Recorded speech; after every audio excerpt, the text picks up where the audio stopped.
They're a pair of stoic 78-year-old grandfathers. Gerald Blaine and Clint Hill still carry themselves in that upright tradition, still have that bond that only Secret Service agents know, and still have vivid memories of that clear, crisp day in November nearly half a century ago.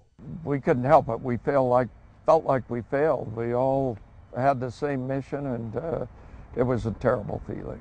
Blaine gives riveting new accounts of that period in his just-released book, The Kennedy Detail. He reveals how, less than 24 hours after John Kennedy's assassination, he almost caused another unspeakable tragedy. Blaine stood guard outside Lyndon Johnson's house in the early morning darkness. Exhausted, on edge, he heard approaching footsteps and readied his submachine gun. Put it to my shoulder and steadied my feet, and around the house, I recognized right away it was President Johnson by his profile. Johnson had just come out to get some air. How close did you come to shooting him? Well, my finger was on the trigger. I had nightmares about this for months afterwards. Johnson, he says, turned white, said nothing, and went back in the house. I spoke with Blaine and Clint Hill just a few feet from John Kennedy's grave. Hill wrote the foreword to Blaine's book, but has rarely spoken about that day. You had a tough time there in those years after the assassination, after your resignation. Can you talk about what you went through?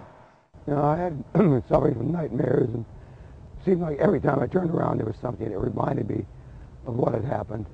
And so I just clammed up and went in my basement with some alcohol and some cigarettes and stayed there for a few years.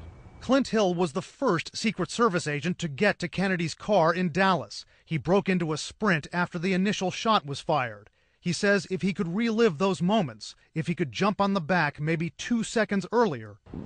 Without a question, I'd be taking a bullet for the president, be dead. Would be, you think that would be a happier ending if you weren't here to talk to us? It would be a happier ending for the country and for everybody. How do you feel about that? I mean, that's a tough thing to live with for a number of years. Well, it's just one of those things, you do live with it. That you have to accept the fact that you had a certain responsibility and you failed in that responsibility. So you just have to accept it and live with it the best you can. Hill says he still goes through periods where he's almost unable to talk about the assassination. He brushes it off when people call him a hero. Heroes, he says, are people who are able to do extraordinary things. And, quote, unfortunately, I was unable to do that. Brian Todd, CNN, Arlington, Virginia.